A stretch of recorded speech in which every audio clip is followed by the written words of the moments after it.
Hello everyone. About 70% of the friends who watch my videos are not subscribed, and I would be very happy if you did. I know many of you use these videos to fall asleep, so before you drift off, I'd love it if you could leave a comment letting me know where you're listening from around the world. Story 1.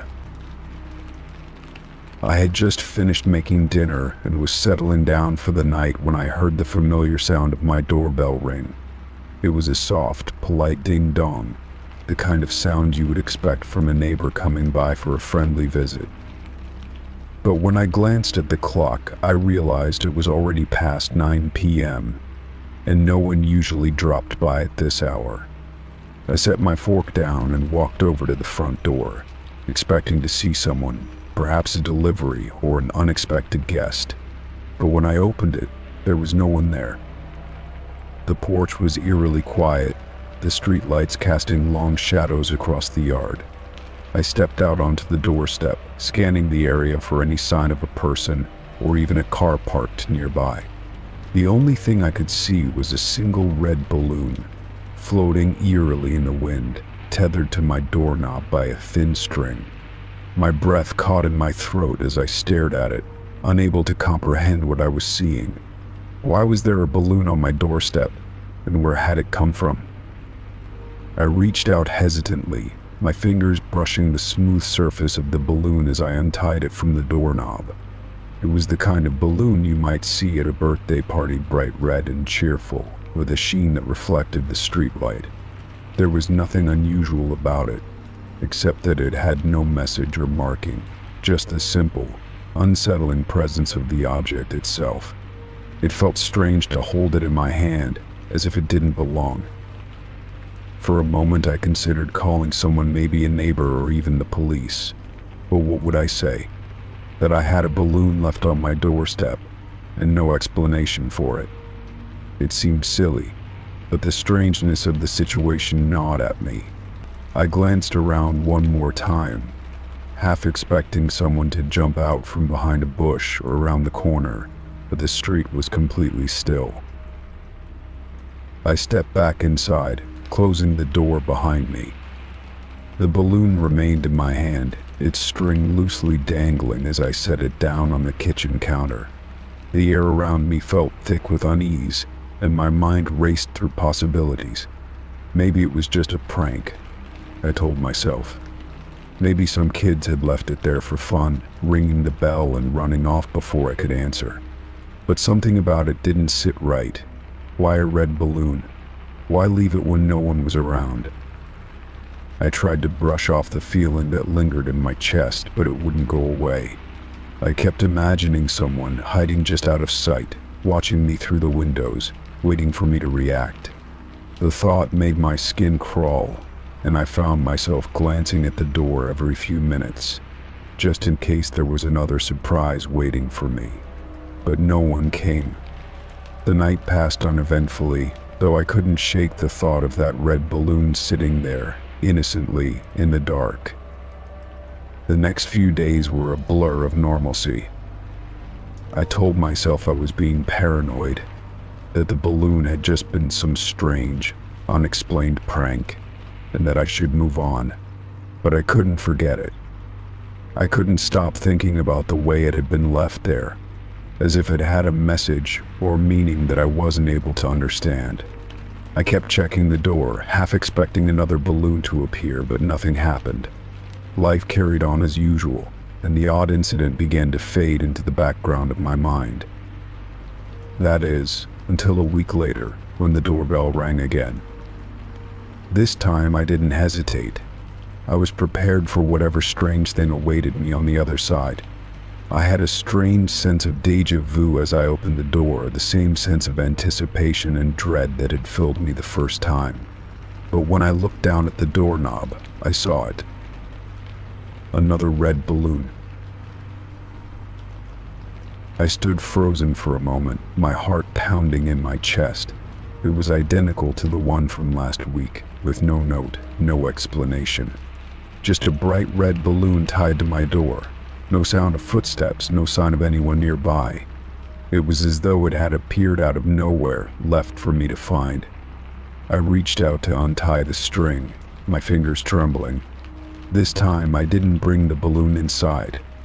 Instead, I stood there for a long moment, staring at it, trying to make sense of what was happening. Why was this happening? Why was someone leaving balloons at my door? 1,000 questions flooded my mind, but no answers came. I considered taking the balloon and going around the neighborhood, asking if anything seen anything strange. But what would I say? That I had a balloon left on my doorstep. It seemed absurd, even to me. Yet it felt like more than just a harmless prank. It felt deliberate, like someone was trying to send a message. But what message? I left the balloon on the porch this time, retreating back inside the house. I locked the door behind me, my pulse racing as the silence of the house closed in. I wasn't sure what I was afraid of, whether it was the feeling of being watched or the mystery of the balloons, but something inside me told me that I needed to be cautious. The next few days passed without incident, but the memory of the balloons lingered, haunting me. Then, just as I thought I had finally put the strange events behind me, it happened again.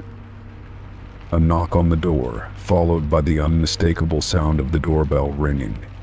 I rushed to answer, my heart in my throat, expecting to see a balloon waiting for me. But this time there was nothing. No balloon, no note, nothing out of the ordinary. Just an empty doorstep. I stood there for a long time, looking down at the ground, expecting to see something, anything. But there was nothing. For a moment, I thought I might be imagining everything. Maybe the balloons had been a figment of my imagination, or maybe I had misremembered the entire thing. But I couldn't shake the feeling that I was missing something important, something I couldn't understand. And then, in the corner of my eye, I saw something that made my blood run cold. A single red balloon, floating just outside my window. I couldn't explain it. It was as though it had appeared out of nowhere, hanging just outside my reach. The string swayed gently in the breeze, its bright red color a stark contrast to the darkness of the night. I felt a chill run down my spine as I stood there, frozen in place, staring at it. The feeling of being watched returned with a vengeance, as though the balloon was somehow connected to something much darker, something I didn't want to understand. I backed away from the window slowly, my heart pounding in my chest. I wasn't sure what was happening or who was behind it, but I knew one thing for certain. I had to get to the bottom of this. But as I turned to call for help, the balloon disappeared, vanishing into thin air as if it had never been there at all. The feeling of dread lingered, but there was no sign of the balloon, no trace of its presence. It was as though it had never existed. Story 2. I sat on the couch, flipping through channels absent-mindedly, trying to decide what to watch. The silence in the house was comforting, almost too comforting, as the evening shadows crept across the room. The only sound was the gentle hum of the TV, filling the otherwise quiet space. But then, something strange happened. The screen flickered, a brief interruption in the steady flow of programming. I paused, squinting at the static that replaced the image on the screen. At first, I thought it was just a glitch, a temporary disturbance, a random signal interruption. But as I watched the screen, something felt off. The static wasn't just random fuzz. It seemed to be shaping into something. Slowly, the chaotic patterns in the static began to settle into a faint image. A blurry outline that at first was indistinguishable, but as the seconds passed it became clearer. It was my living room, but not the one I was sitting in. The image on the screen was a distorted, ghostly version of the very room I occupied, as if it were a reflection through some otherworldly lens. The furniture was the same, my couch, the coffee table, the lamp by the window, but everything looked wrong. The colors were muted, the lighting dimmer, as if it were an older version of the room. Even the walls seemed to have a slightly different texture. I leaned forward, my curiosity piqued, as the image on the screen seemed to pulse with a faint energy, like it was alive. I blinked rapidly, trying to make sense of what I was seeing. My hands instinctively reached for the remote to turn the volume down, but the static drowned out any sounds.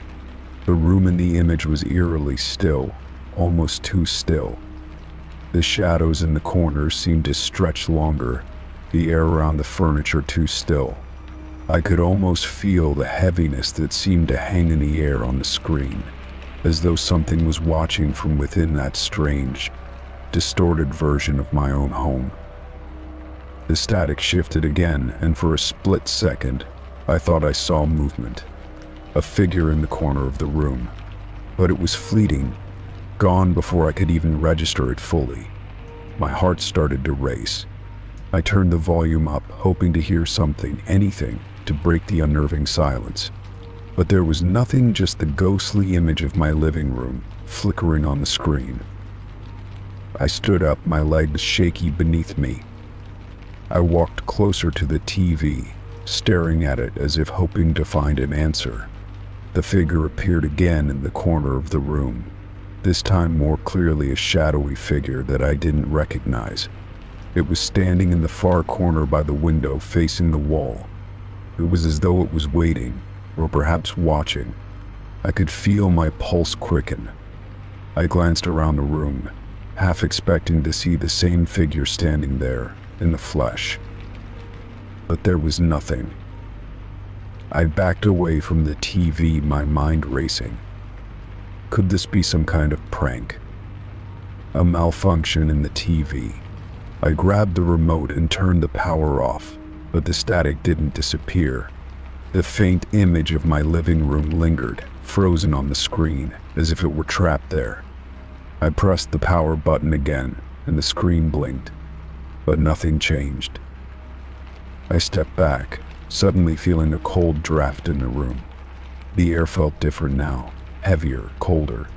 The figure on the screen seemed to move slightly, tilting its head as if noticing me for the first time. My stomach churned. I turned the TV off once more, but this time it didn't respond. The screen remained lit with that faint, distorted image flickering like it was somehow alive. Panic set in. I rushed over to the power cord and yanked it out of the wall, hoping that would stop whatever was happening. The room fell into complete silence. I stared at the blank screen, breathing heavily. There was no way this could be real. It had to be a malfunction. A weird glitch. But then, the static returned, even without the TV being plugged in. I froze, my blood running cold as the unmistakable outline of my living room reappeared, clearer now. The furniture was exactly where I had left it. The window was open slightly, the lamp on, just like it had been when I left. The only difference was the faint figure in the corner of the room, now standing with its back turned to me. It hadn't moved from the spot where it had first appeared. It was like a shadow, shifting slightly in the corner, but not quite taking shape. I took a step back, my mind scrambling for an explanation. My breath was shallow, my hands clammy as I gripped the wall for support. What was going on? Why was this happening? I couldn't stop staring at the figure on the screen. It felt so real, like it was there, in my room, in the same space I was occupying. Then, the figure turned around. Its face was obscured, a shadow beneath the dim lighting of the room. It was just a blur, but there was something unsettling about the way it moved, like it was trying to communicate with me through the screen. Its eyes, though, I could feel them on me, even if I couldn't see them clearly. They were there, unblinking, watching, waiting. I couldn't tear my gaze away. I didn't know what was happening, but I knew one thing for sure. This wasn't a coincidence. This wasn't a malfunction. Something or someone was trying to make contact. I stumbled backward, my head spinning. I reached for my phone, dialing the first number I could think of. My heart was pounding in my chest as I waited for the line to connect. But as the phone began to ring, the figure on the screen moved again. It was closer now, its shadow stretching across the living room in the image, reaching toward the TV. I couldn't breathe. The air felt thick and heavy, and I could almost hear a faint whisper on the edge of my hearing. The phone continued to ring, and just as the call was about to connect, the figure stepped forward. It was standing right in front of the screen now. I couldn't move. My legs wouldn't work. My hands shook as I held the phone, but I couldn't speak. The figure on the screen was looking directly at me, its face still obscured, but now I could make out the details of its form, its limbs, long and unnaturally still, its posture rigid as if it was waiting for something to happen. And then, just as quickly as it had appeared, the static returned. The image of my living room vanished. The TV screen went completely black. I stood there, frozen, trying to make sense of what had just happened. My phone had finally connected, but the line was completely silent. I ended the call and stared at the TV, wondering if I had just imagined the whole thing. My mind raced as I checked the power again this time, making sure everything was disconnected, as if nothing could have been on. But the feeling that something was watching me didn't go away, and the silence in the room felt wrong, like it was holding its breath, waiting for the next thing to happen. I wasn't sure what was real anymore, or if I would ever feel safe in my own home again. Story 3. It started off small, a random beep in the middle of the night, one I couldn't recall setting. At first I thought I might have set it by accident, maybe I had hit the wrong button while fumbling for the snooze. But it happened again, and again. At times I knew I hadn't programmed it to go off. I would be in the middle of a deep sleep, my mind in a haze, only to be jolted awake by the loud, shrill sound of the alarm clock. I checked the time each time it rang, convinced I was imagining it, but it was always wrong. The clock would show a time that didn't match the one on my phone or my wall. It was as if it had a mind of its own. The first night I woke up at 2:17 a.m. I checked the clock, confused. I had never set the alarm for that hour. After a moment of uncertainty, I assumed I had made a mistake, went back to sleep, and reset it the following morning. But it didn't stop there.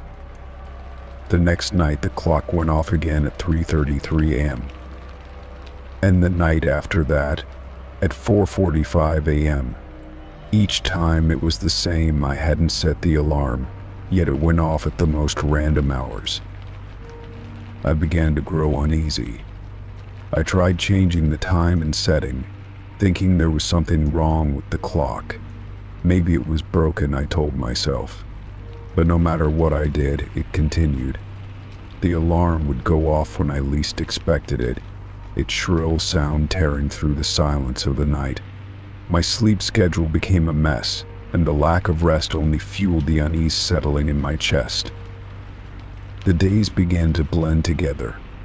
I would go to bed exhausted, desperate for sleep, only to be woken up again by that infernal alarm at unpredictable times. It wasn't just the waking up that bothered me, it was the feeling of being watched, the sensation that something was aware of my every move. Each time the alarm went off, I felt a chill run through me, a sense that something was wrong, something I couldn't explain. I would lay in bed, staring at the clock, as if it held the answer to what was happening. It got to the point where I started questioning my own sanity. Was I forgetting to set it? Was I subconsciously setting it in my sleep? But no, I knew that couldn't be the case. The times the alarm went off were too strange, too deliberate. It felt as though someone or something was purposefully waking me up, controlling the clock in ways I couldn't understand. It wasn't a malfunction. It was something else, something sinister. I decided to take the clock out of my room. Maybe, I thought, it was the proximity to me that triggered it. But even after I moved it to the kitchen counter, the same thing happened. The clock began to go off at odd hours, no matter where it was placed. One night it rang at 1:08 a.m. Another time it was at 6:22 a.m. And one morning, just as I was about to leave for work, it went off at 7:50 a.m. right as I was walking out the door. That was the moment I realized something was wrong, deeply wrong. It wasn't just the clock. It wasn't just the hours. It was the fact that it was impossible to control. I had tried everything, resetting the time, unplugging it for hours, even throwing it away and replacing it. But every time I returned to the room, the clock would be back, set to an hour that made no sense. Desperate for answers, I began researching the clock. Surely I wasn't the only one with such a bizarre experience. I searched forums, read user reviews, and stumbled upon stories of strange occurrences related to alarm clocks. Some people spoke of clocks malfunctioning in ways that made no sense, going off at specific hours without explanation. But there was one post that caught my attention.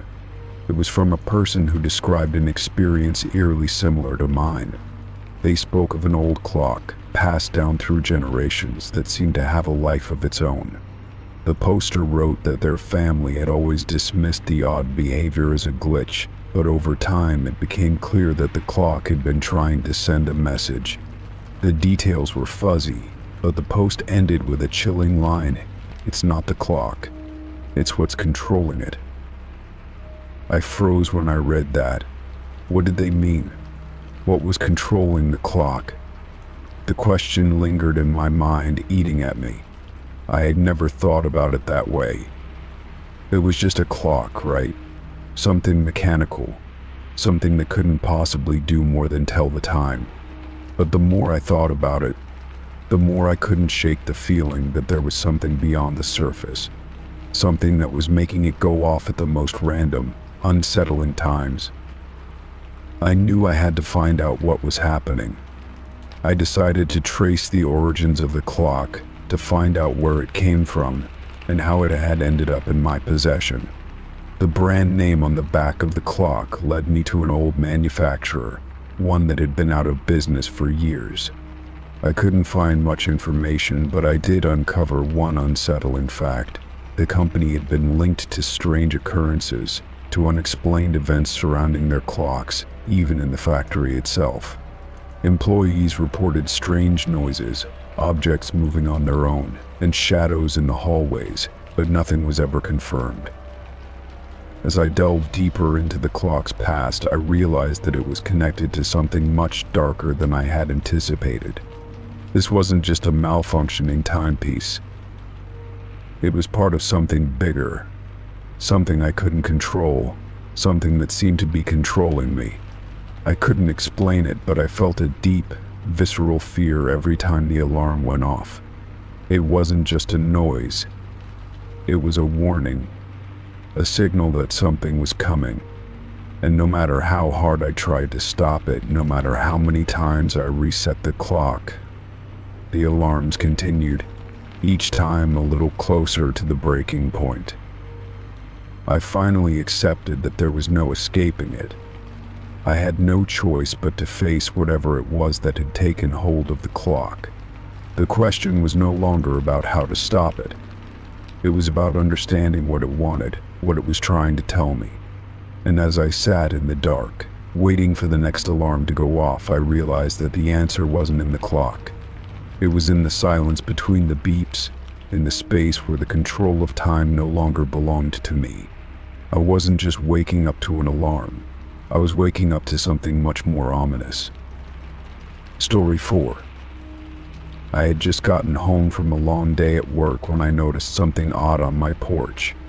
It was a small package sitting on the doorstep, wrapped in brown paper.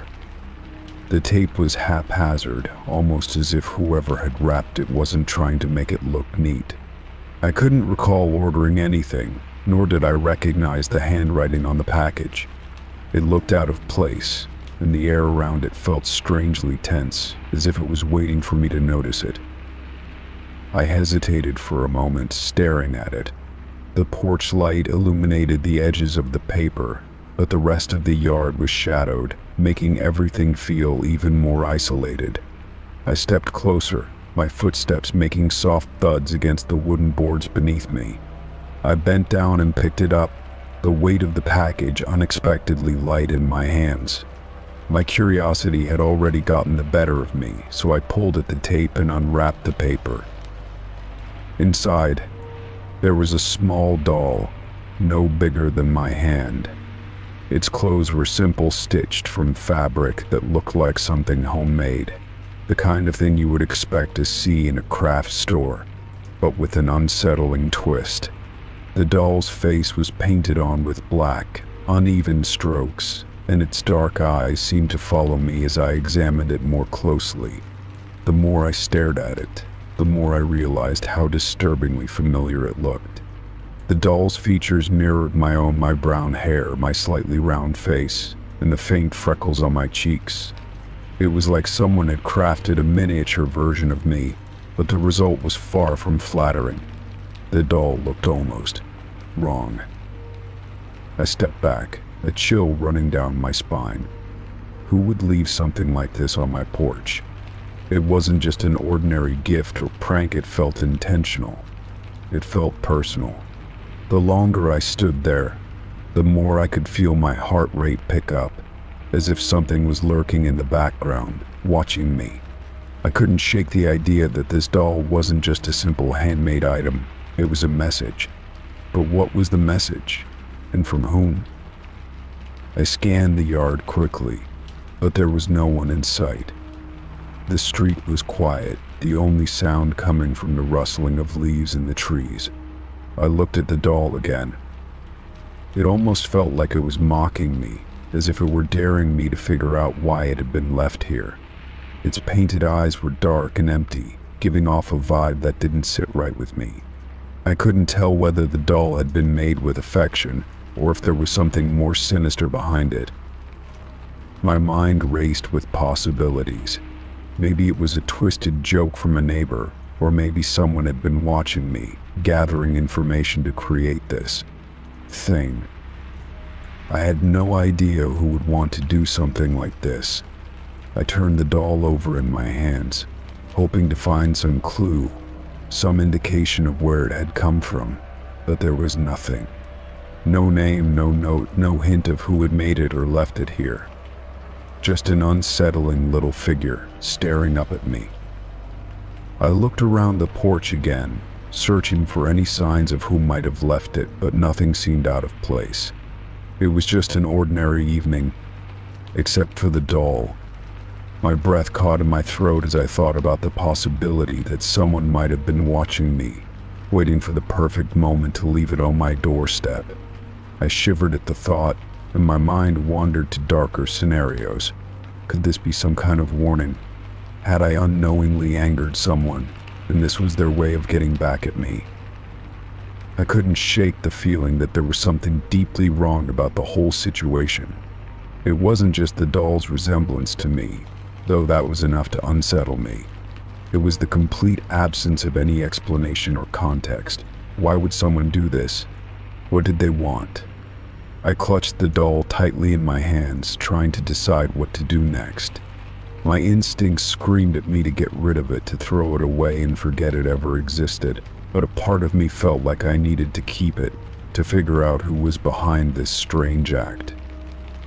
I took a deep breath and stepped inside the house, carefully setting the doll on the hallway table. I glanced at it one last time before heading to the kitchen. My mind was racing with questions, but there were no answers. The feeling of being watched lingered in the back of my mind, like a shadow that wouldn't go away. I tried to push it aside, telling myself that it was just a weird, harmless prank, but deep down, I couldn't ignore the sense of unease it caused. That night, I found it hard to sleep. Every small noise seemed amplified in the silence of my room. every creak of the floorboards or rustle of the trees outside making my heart race. The doll sat on the table in the hallway, still staring at me with its dark eyes, its small, lopsided smile frozen in place. I pulled the covers tighter around me, trying to shut out the feeling of dread that was creeping up my spine. I kept telling myself that it was just a doll, just a strange, poorly made figure someone had left behind. But as the hours dragged on and I lay wide awake, I couldn't shake the feeling that it was more than that. The next day, I tried to go about my normal routine, but the memory of the doll kept resurfacing. Every time I looked out the window or walked down the hallway, I felt like I was being watched. The doll was still there, exactly where I had left it, but now it seemed even more unsettling. Its painted eyes followed me as I moved around the house. I tried to brush it off, telling myself I was just being paranoid. After all, it was just a doll, right? But then, later that afternoon, I noticed something strange. The doll's clothes had been changed.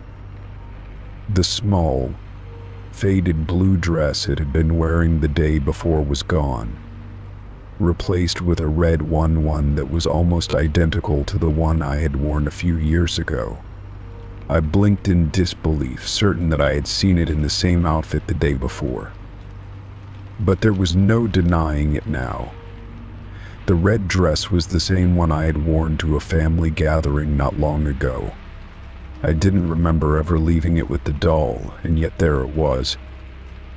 A cold shiver ran down my spine as I realized just how bizarre and terrifying this situation had become. Who was doing this? And how did they know about the dress? I couldn't stand the thought of someone being in my house, watching me, collecting details about my life to use against me. My fingers trembled as I picked up the doll again, its eyes staring up at me with that same cold, lifeless gaze. I made a decision. I couldn't let this continue. I couldn't just sit there, waiting for something worse to happen. I was going to get rid of the doll, no matter what it took. I grabbed the doll and marched outside, intending to burn it or bury it or do whatever I could to rid myself of it. But as I stood on the porch, holding it in my hands, something stopped me. For a brief moment, the world seemed to stand still. I felt a strange pull, like the doll was calling to me, urging me to keep it. It was as if the doll had a hold on me, like it knew something I didn't. I couldn't explain why, but I hesitated. Something told me that if I let go of the doll, if I threw it away, the mystery would never be solved. And I needed to know the truth, no matter how unsettling it might be. So, reluctantly, I brought the doll back inside, placed it on the table once more, and sat down to think.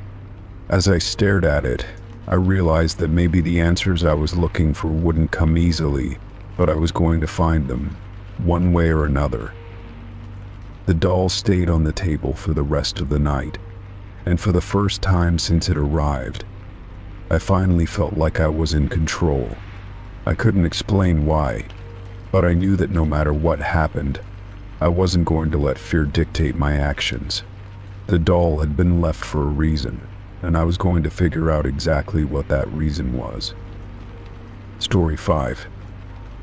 I was sitting on my couch, scrolling through my phone when it happened. A sudden vibration startled me.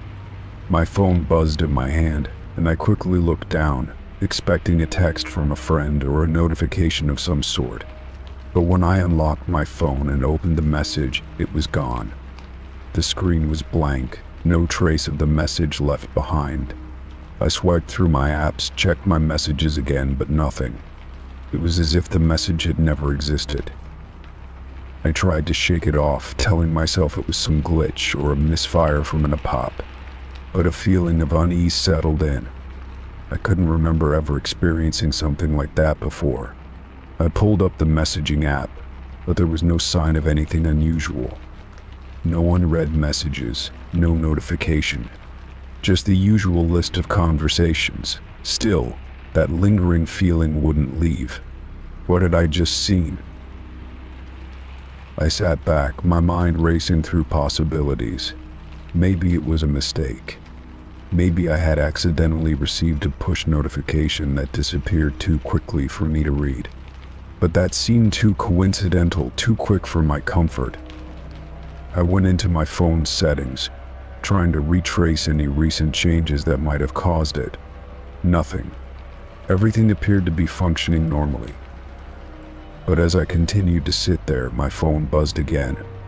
This time I hesitated before opening it. What if it disappeared again? I stared at the notification, watching it closely. This time, when I opened it, the message stayed there. But what I read only made me feel more uneasy. The message was short and simple. I see you. My heart skipped a beat. The words were so cold, so direct, that it sent a chill down my spine. Who would send something like that? I checked the sender's name. The number was unfamiliar, not one I recognized at all. I stared at it for a long moment, trying to make sense of it. Could it be a prank? Maybe some spam message from a random number, playing with my mind. But it didn't feel like that. I quickly blocked the number, but my mind kept racing. What did it mean? How had they gotten my number? I hadn't shared it with anyone I didn't trust. And yet, here was this message, as if someone had been watching me. A knot formed in my stomach, and I couldn't shake the thought that someone, somewhere, knew more about me than I was comfortable with. I tried to distract myself, but it was hard. Every time my phone vibrated, my heart would skip a beat, expecting another strange message. But nothing came. I went about my day, trying to push the incident from my mind. But every shadow in my peripheral vision, every faint noise from outside made me feel on edge. Later that evening, I decided to check my phone again, hoping that the incident was just a fluke. I opened the messaging app, but to my surprise, there was another message waiting for me. This time, there was no text, only an image. My fingers trembled as I opened it. The image was blurry, distorted, but it was unmistakable. It was a picture of my house, taken from a distance. The angle suggested it was taken from across the street, and the quality was poor. But I could clearly make out the outline of my front door and part of the window next to it. I froze, staring at the photo. It was clear now that this wasn't some random prank. Someone had been watching me. I felt a wave of panic hit me. I quickly checked the timestamp on the image. It had been sent just minutes ago. Someone was still watching.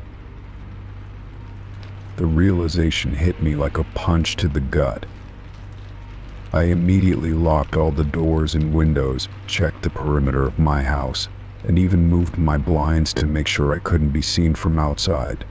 But I didn't feel safe. The feeling of being watched was overwhelming. I tried calling the police, explaining the situation, but they didn't seem to take it seriously. "We can't do anything unless you can prove someone is physically here," the officer on the other end said. "It could be a prank, just a nuisance."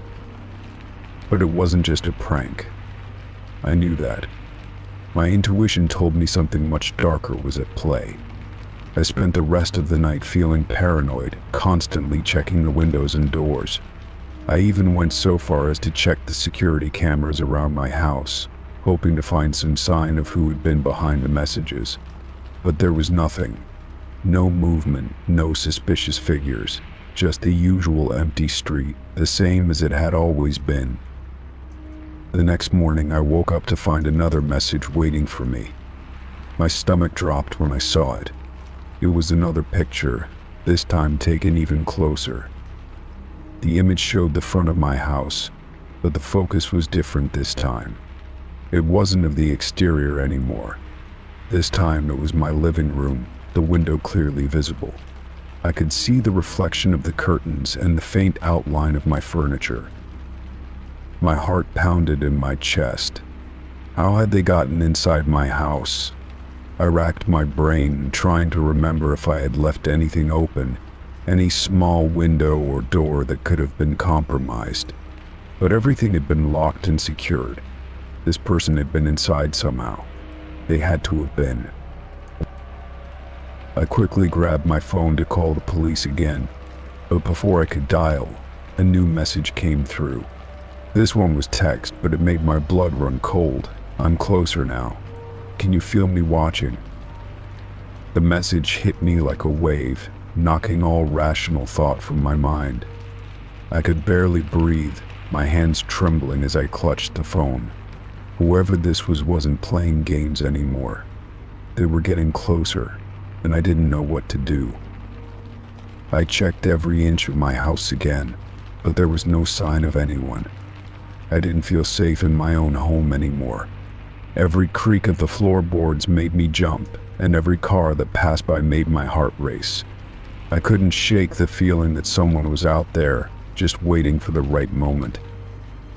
The police arrived soon after, but even they couldn't offer much help. They checked my security footage again, but it didn't reveal anything new. No suspicious activity, no signs of a break-in. I felt like I was losing my mind, like I was seeing things that no one else could. It wasn't until a week later that the messages stopped. The phone remained quiet, and no new photos or text came through. But the damage was already done. I could never go back to the way things were. The fear, the paranoia, it stayed with me. And though the messages had stopped, I couldn't shake the feeling that I was still being watched. Whoever had been behind this wasn't gone. They were just waiting for the right time to strike again.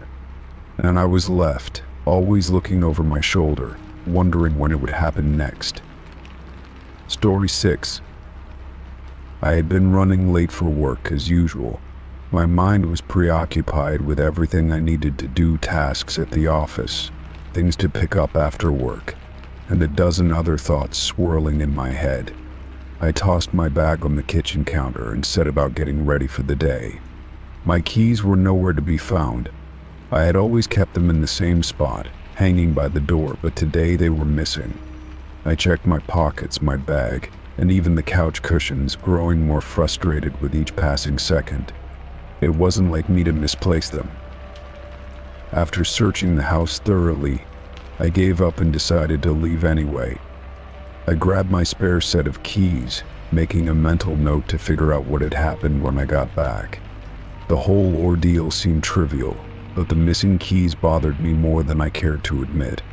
It wasn't until I returned home an hour later that things started to get even stranger. I walked into the kitchen, dropped my bag, and absent-mindedly scanned the counter. That's when I saw them, the keys, sitting right there on the kitchen counter, exactly where I had left them earlier that morning. My first thought was that I had simply overlooked them, maybe in my rush. But then a cold shiver ran down my spine as I realized something. I hadn't left them on the counter. I had searched that area before I left, and they weren't there. I stood frozen in the doorway for a moment, just staring at the keys. They hadn't been there before, had they? I could almost swear that they hadn't. It was an unsettling feeling, as though the keys had somehow appeared out of thin air. My heart began to race, and I hesitated for a moment, debating whether I should pick them up. But the more I thought about it, the more I couldn't shake the feeling that something wasn't right. I carefully walked over to the counter and picked up the keys.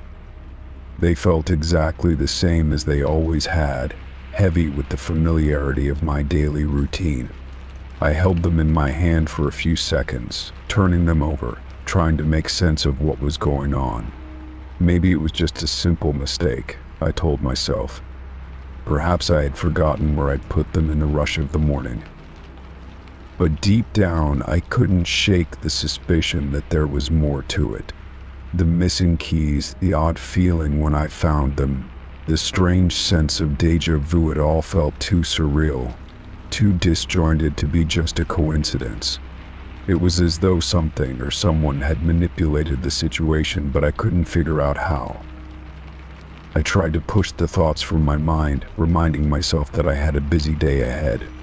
I had to get back to work, and I couldn't afford to dwell on things like missing keys.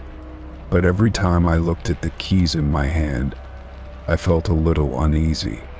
I put them back in their usual place, hanging them by the door, and forced myself to focus on the tasks at hand. That night, after work, I couldn't stop thinking about what had happened. I tried to rationalize it, to convince myself that it was all just a mistake or some weird lapse in memory. But the more I thought about it, the more I couldn't shake the nagging feeling that there was something off about the whole situation. I decided to check the security footage from the cameras I had installed in the house, hoping to find some clue as to what had happened. I rewound the footage to the time before I left that morning.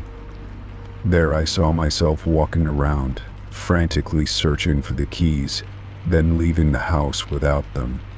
But when I fast-forwarded to the time I came back, the footage showed me walking into the house and immediately noticing the keys on the counter.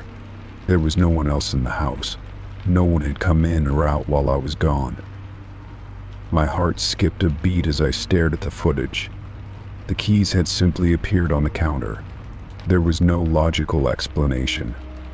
I had been the only one home, and yet there they were, exactly where I had left them earlier in the day. I rewound the footage again, playing it over and over, but it didn't change. I couldn't understand it. How had they gotten there? The unsettling feeling only grew stronger. I tried to shake it off, but as the hours passed, I couldn't stop thinking about the strange occurrence. The more I thought about it, the more I realized that this wasn't the first time something like this had happened. There had been other instances, small things, nothing too significant, but enough to make me wonder if I was missing something. A cup in the wrong place, a light flickering when it shouldn't have, the occasional sound of footsteps when no one else was around. I sat in the dark, staring at the kitchen counter, thinking back to everything that had happened. The missing keys, the eerie way they had reappeared, the strange feeling in the air. I couldn't explain it, and the more I tried, the more it seemed like I was slipping further away from any rational explanation. What was happening to me? Was I losing my mind? Or was there something else at play, something that I couldn't see? As the days went on, the occurrences grew more frequent. It started with small things, like the keys reappearing in places they shouldn't have been. Then, it escalated. Items would go missing only to show up later in the exact same spot where I had left them. I began to feel like I was losing control of my own home. It was as though I was being toyed with, manipulated by some unseen force. I started to keep a journal, writing down every strange occurrence, every detail, in an attempt to make sense of it. But even as I documented everything, I knew I wasn't getting any closer to the truth. The more I wrote, the more I realized that I wasn't the only one who had noticed the strange happenings. A few of my friends had commented on the oddities they had witnessed when they visited. The way things would be moved around, the strange way the air felt in certain rooms. One evening, as I was preparing dinner, I caught a glimpse of movement out of the corner of my eye. When I turned, I saw the keys sitting on the kitchen counter once again, as though they had just appeared. My heart raced, and I stepped closer, my hands shaking as I reached for them. This time, though, it felt different. The keys felt cold to the touch, as if they had been lying in the snow for hours. A chill ran through me as I realized something, whatever was happening, it wasn't just a glitch. It was something else entirely. And I didn't know how much longer I could ignore it. Story 7. Every night, as the clock struck midnight, my cat would sit by the hallway, eyes wide and fur standing on end. The first time it happened, I thought it was just a fluke. I had just finished watching a late-night show and was heading to bed when I saw my cat staring down the dark corridor. I brushed it off, assuming she had heard a noise outside or was simply reacting to shadows. But then it happened again the next night. She was sitting there, as still as ever, staring at the empty hallway with an intensity I hadn't seen before. Her tail twitched, her body was rigid, and her ears were pinned back as if she was listening to something that wasn't there. A deep, low hiss slipped from her throat, a sound I had never heard her make. I called her, but she didn't respond. She just kept her focus fixed ahead, her gaze unwavering. At first, I chalked it up to overactive imagination or perhaps some odd behavior, but after a few nights of the same thing, I couldn't ignore it. Something was off. The hallway was always empty, as it always had been, yet my cat was convinced that something, or someone, was there. I even went as far as to check the hallway myself, turning on the lights and inspecting every corner, but there was nothing. Still, my cat's hissing persisted. It wasn't just the hissing that disturbed me, it was the timing. Every night at exactly the same time, she would position herself in that spot, staring into the hallway with the same unsettling intensity. No matter what I did to try to distract her, she would return to that exact spot when the clock struck midnight. It was as if something had a hold of her, compelling her to act this way. One night, feeling desperate, I decided to stay awake to figure out what was going on. I made myself a cup of tea and sat on the couch, watching the hallway from a safe distance. The house was quiet, save for the occasional creak of the floorboards and the ticking of the clock. Midnight came and went, and my cat once again made her way to the same spot. Her eyes locked onto the empty hallway, and then, almost as if on cue, she started hissing. Her body was tense, her claws dug into the floor, and she let out a sound so fierce that it sent a chill through me. I stood up, feeling a sense of dread take over me. I had to know what was happening. Slowly, I made my way down the hallway, shining my phone's flashlight into the darkness. I expected to find nothing, of course, but I still couldn't shake the feeling that something was watching me. I checked every room, the closets, the corners of the walls, but there was nothing there. No strange noises, no movement, just the same empty hallway. But as I walked back to the living room, I felt something shift. The air felt heavier, colder. I turned to look back down the hallway, and for a brief moment, I thought I saw something, just a shadow in the corner of my eye. I blinked and turned around, but when I looked again, there was nothing. My heart raced as I returned to my cat, who was still in the same position, her hissing growing louder. The next few nights were the same. The cat's behavior was unrelenting, and I couldn't shake the feeling that something was in that hallway, something that only she could see. I tried everything I could think of, keeping the lights on, setting up cameras, even using sprays that were supposed to calm her down, but nothing worked. It was as if the hallway had become a magnet for her anxiety. One evening, feeling exhausted and defeated, I decided to ask a friend for help. She was into all sorts of strange and supernatural topics, and I thought maybe she could offer some insight into what was happening. She came over the next day, and after hearing my story, she suggested we conduct a small ritual, something to help rid the house of any negative energy. I wasn't sure if I believed in that kind of thing, but I was desperate for answers. That night we set up the space, lighting a few candles and speaking in soft, hushed tones as she guided me through the ritual. My cat, as expected, was right there in the hallway, hissing away as usual. My friend assured me that everything would be fine, that we just needed to create a sense of peace in the house.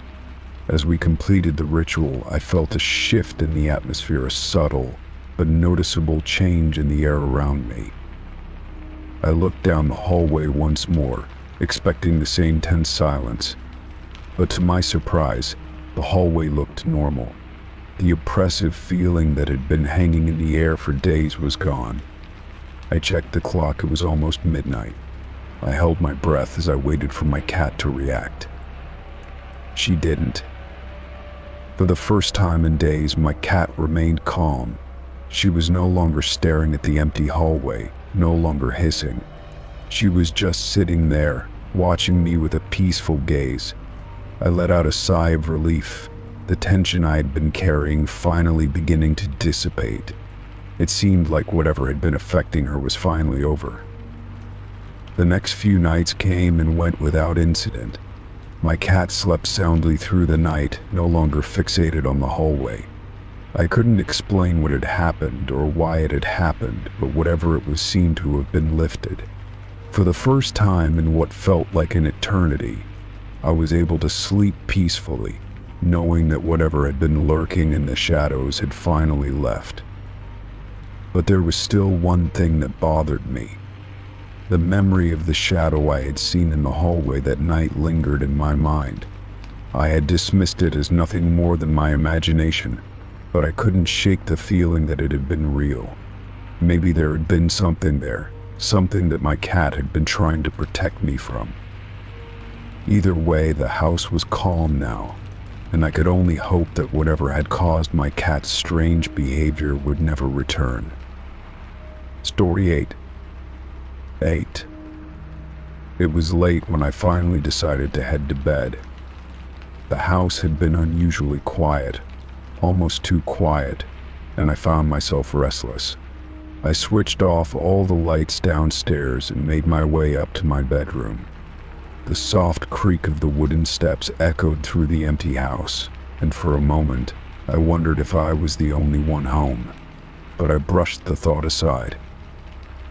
I flicked the light switch in my bedroom and paused as the bulb buzzed slightly before coming to life. The light flickered, but that wasn't unusual. Lights sometimes do that, especially older bulbs. But this time it flickered in a specific pattern. The bulb would blink once, pause, blink twice, pause again, then blink 3 times. A simple sequence, but it felt deliberate. I stood there for a moment, staring at the light. Was it a malfunction? It didn't seem like it. It felt different. The pattern continued, repeating itself every few seconds. 1 blink, 2 blinks, 3 blinks. I couldn't explain why, but something about the repetition unsettled me.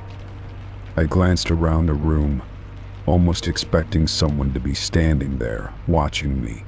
But of course there was nothing. Still, I couldn't shake the feeling that something was off. The light flickered again, and this time the pause between the blinks seemed longer, as if waiting for me to respond. I approached the light fixture, trying to make sense of what was happening. The pattern didn't make sense to me. It wasn't random. It couldn't be. I stood there for what felt like an eternity, waiting for it to stop, but it didn't. I felt the urge to call someone, to ask if they had experienced something similar, but I didn't want to sound crazy. So I stayed in the room, watching the light flicker its strange sequence over and over again. Eventually I took out my phone and tried to record the pattern, thinking maybe I could show someone, get a second opinion on it. As soon as I hit the record button, however, the pattern changed. It was no longer the simple sequence I had been watching. Instead, the light blinked once, then paused for what felt like an eternity, before blinking again, twice this time. It was almost like the light was trying to tell me something, as if it were communicating in some way. The longer I stared at the light, the more it felt like someone was trying to get my attention. I felt my skin crawl, an eerie sensation creeping up my spine. The pattern changed again, faster this time, as if it were becoming more urgent. I backed away, my breath shallow, my mind racing. What was happening? What was the light trying to tell me? I turned to leave the room, hoping the strange sensation would go away, but as soon as I stepped into the hallway, the light flickered one last time, a series of quick, rapid flashes that nearly blinded me. I froze. For a moment I thought I had imagined it. Maybe the lights had just malfunctioned, or maybe my eyes were playing tricks on me. But then I heard it. A soft tapping, coming from the bedroom. I couldn't place it at first, but it was definitely there. a rhythmic tapping, almost like a knock on the wall. I hesitated for a moment, my heart pounding in my chest, before I slowly turned and walked back to the bedroom. The tapping continued, growing louder, almost synchronized with the flickering light. I could feel my heart racing as I stepped into the room. The light was still blinking, but now it was accompanied by the tapping. A strange, unmistakable feeling washed over me, as though I was no longer alone in the room. The atmosphere seemed to change, the air growing heavier, thicker. I couldn't explain it, but I felt a presence, something or someone was in the room with me. I quickly grabbed my phone and called my friend, hoping to break the silence, hoping to distract myself from the unease that had settled in my chest. My voice trembled as I explained what had been happening with the light. "I don't know what's going on, but it's like the light is trying to communicate with me," I said. My friend didn't respond right away, and I could hear the faint sound of the tapping in the background, still in sync with the flickering. Then, I heard my friend's voice on the other end of the line, shaky and uncertain. "Jen, you need to get out of there." I didn't understand at first, but the urgency in their voice sent a chill down my spine. "What do you mean? What's wrong?" I asked, my heart racing. "Just leave," they insisted. "Don't ask questions. Go now." I didn't need any more prompting. I grabbed my things and bolted out of the room, the sound of the tapping still echoing in my mind. As I reached the front door, I could have sworn I saw something move in the corner of my eye, a figure, standing just outside the window. I didn't stop to investigate. I ran out of the house, my pulse pounding in my ears. I needed to get as far away as possible. I called my friend again once I was in my car, explaining everything that had happened. "There's something off about that place," they said. "I don't know what it is, but it feels wrong. Maybe you should stay with someone for the night." I spent the night at my friend's house, unable to shake the images of the flickering light and the rhythmic tapping.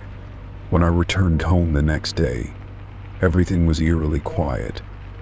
The light had stopped flickering, and the tapping was gone. But I couldn't forget what I had seen and heard. It wasn't just a glitch.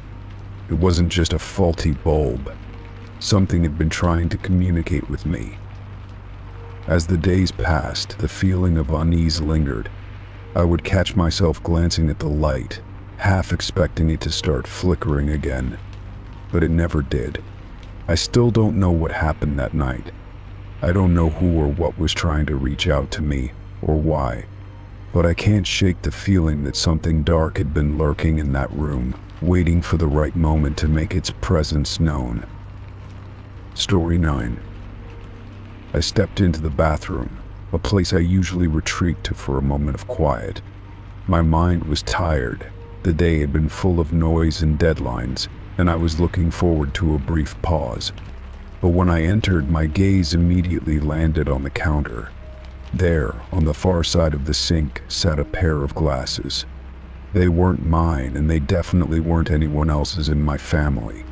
My heart skipped a beat. I hadn't noticed them earlier, and I was certain no one had left them there. I leaned in for a closer look. The frames were thin, a dark, almost matte black, and they looked new. They didn't match any style I had ever worn or seen anyone wear. The lenses were clear, not tinted, and there was no sign of any marks or scratches. It was strange. I thought I had been in the bathroom just a few hours ago, and there had been nothing there. I checked the bathroom again. Nothing seemed out of place, except for those glasses. I stared at them for a moment longer, trying to make sense of it. Could I have missed them earlier? Maybe one of the kids had brought them in, or maybe my spouse had left them behind after using the bathroom. But then again, neither of them had mentioned needing glasses. I felt a knot form in my stomach. My first thought was that someone else had come into my home, but the door had been locked, and no one had come to visit that day. I would have known. I took a step back, trying to steady myself, but the sight of the glasses didn't make sense. My mind raced through the possibilities. Maybe they were left by a friend or someone who visited recently, but I couldn't recall anyone coming over in the last few days. It didn't help that they seemed so ordinary, yet somehow out of place. I reached for them, my fingers trembling just slightly, and picked them up. The weight of the frames felt foreign in my hands, too light, almost like they weren't meant for me to hold. I turned the glasses over, searching for a brand name or any sort of identifying mark. There was nothing, just the smooth surface of the metal. I ran my finger along the arms, as though expecting some clue to pop up, but there was nothing. No initials, no unique design. They were simply a pair of glasses left on my bathroom counter by someone I couldn't identify. I thought about the day ahead, but it was hard to focus. My mind kept drifting back to those glasses. Who did they belong to? Why were they here? I couldn't shake the nagging feeling that I had missed something important. Maybe I had imagined them being there before, or maybe they'd been left while I was distracted.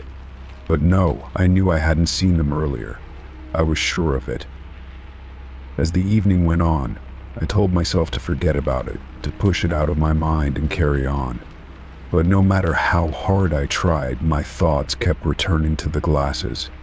I tried asking my spouse, but they were just as confused as I was.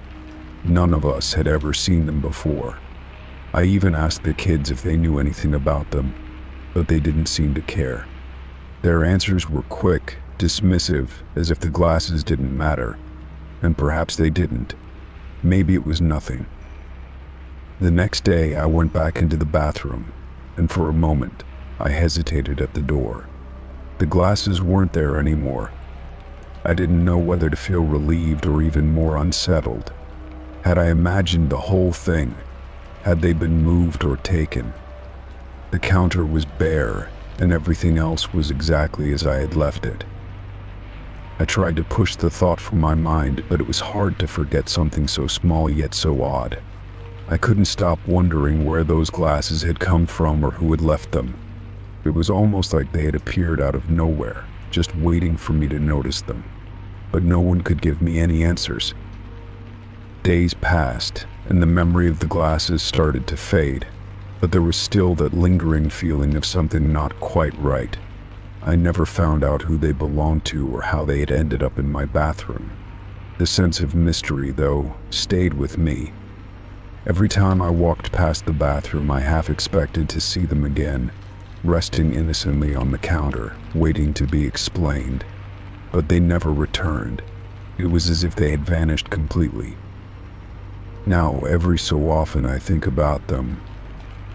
I wonder if the person who left them ever returned to retrieve them, or if they had just been a passing part of something I wasn't meant to understand. I suppose I'll never know. What I do know is that, in that brief moment, something strange had happened.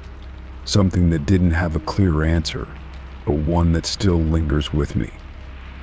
Story 10. It was an ordinary morning, one where I followed my usual routine. The soft hum of the coffee machine filled the kitchen, and I waited for that first sip of my morning coffee. I had become so accustomed to the comforting warmth it brought, the rich aroma filling the air as it brewed. But when I took my first sip, something was off. The coffee tasted bitter, more bitter than usual. At first, I thought maybe the beans had gone stale, but it didn't seem likely. I tried to push it out of my mind, convinced it was just a fluke, but the aftertaste lingered in my mouth. I poured myself another cup, hoping it would taste different. But when I took a sip, the bitterness was still there, sharper this time. I frowned, setting the cup down, and swirled it around a little, trying to understand what was going on. That's when I noticed at the bottom of the cup had a powdery residue, almost like fine sand. It was odd, unsettling even, because I always made sure to clean my mugs thoroughly. I had never seen anything like this before, and for a moment I wondered if I had missed something when washing it last night. I couldn't shake the feeling that something was wrong. I got up from the table and examined the coffee machine. It looked normal. There was no strange buildup or any indication that something had gone wrong with the brewing process. I even checked the coffee beans, which seemed fine. They were freshly ground just that morning, so there shouldn't have been any issue. But the bitter taste and the residue in the cup didn't make sense. I felt uneasy, as if something was lurking just beneath the surface, waiting to be discovered. I decided to dump the coffee and rinse the cup out thoroughly. The residue seemed to cling to the inside of the cup, almost as if it didn't want to be removed. I scrubbed harder, wondering if I had somehow missed something the first time. But no matter how much I scrubbed, there was still a faint trace of that powdery substance clinging to the sides. I stared at it, confused and a little disturbed. I had no idea what it was or where it had come from. My stomach churned with unease. The rest of the day passed uneventfully, but the strange experience with the coffee stayed with me. I couldn't shake the feeling that something was off. I went about my work, but I kept glancing at the coffee machine, half expecting it to act up again. That night, I cleaned the machine again, convinced that whatever had caused the issue was long gone. I wiped down the inside, removed the filter, and rinsed everything carefully, thinking that would resolve the problem. But as I sat down to drink my coffee the next morning, I hesitated for just a moment. I picked up my cup, staring at the contents before taking a sip. The bitterness was still there, stronger than ever. And once again there was that same powdery residue at the bottom. My heart sank. This wasn't a coincidence anymore. The taste was unmistakable, and the presence of the strange substance was too consistent. It had to be something I wasn't understanding. But what? I tried to remember if anything had changed recently. Had I purchased new coffee beans or a new brand? No, everything seemed the same. I considered the possibility that someone had tampered with my coffee, but who would do something like that?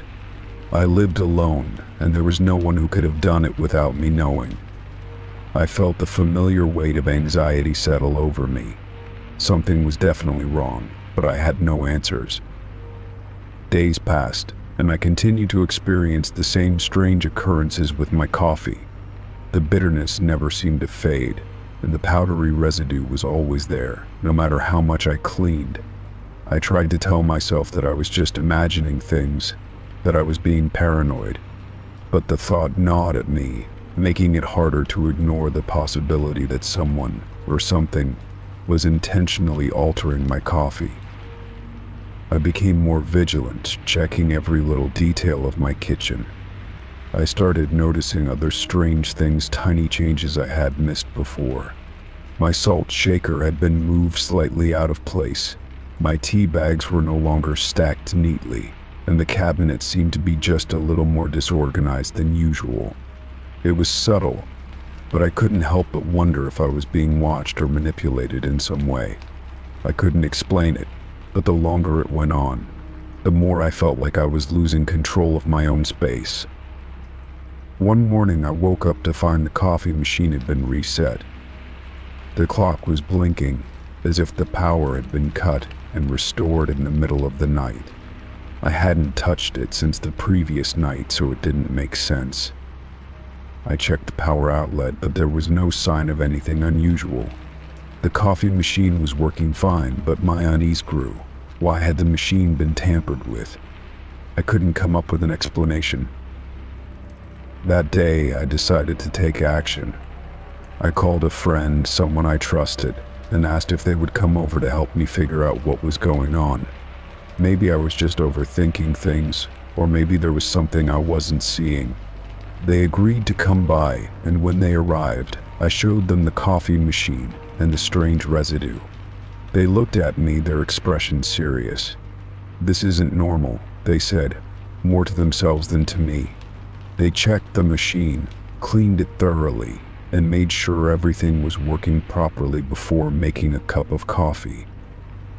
When they took a sip, their face contorted in disgust. "It's bitter," they said, spitting out the coffee. "And there's something in it." I felt a surge of relief mixed with terror. I wasn't imagining it. Something was wrong, and I wasn't the only one noticing it. My friend agreed to help me investigate further, and we both started looking into any possible sources of contamination or any way the coffee could have been tampered with. But every lead we followed led to dead ends. There was no clear answer. As the weeks passed, the strange occurrences intensified. I found more signs of things being out of place, more inexplicable events that made my heart race. I began to feel like I was being trapped in a nightmare, like someone or something was slowly taking control of my life. The coffee had become a symbol of everything that was wrong. It was as if I couldn't escape whatever force was pulling the strings. One day I decided to confront the issue head-on. I didn't want to keep living in fear, wondering what would happen next. I decided to sit down with the coffee machine, stare it down, and take control. As I poured the water into the machine, I realized something. I wasn't afraid anymore. I had endured the bitterness for so long, and now I had the strength to face whatever was lurking behind it. I brewed a fresh cup of coffee, carefully watching the process. When it was ready, I took a deep breath and lifted the cup to my lips. This time, when I took a sip, it was different. The bitterness had faded, leaving behind a smooth, familiar taste. The residue had vanished. I couldn't believe it. Whatever had been happening seemed to have stopped. The feeling of unease lifted, and for the first time in weeks, I felt at peace. The coffee tasted like it always had, just the way I liked it. Maybe the strange events had been nothing more than a series of coincidences, or maybe I had finally overcome whatever force had been toying with me. Either way, I had my life back. And that first sip of coffee, warm and familiar, was the sweetest taste I had ever known. Story 11. I had just finished my evening routine and was about to settle down with a good book when I heard it. The sound was unmistakable, the soft rattling of my front door handle.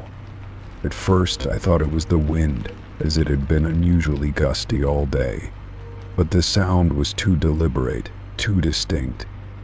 It wasn't just a random knock or a creak of the door. It sounded as if someone was trying to open it. I froze, my heart skipping a beat.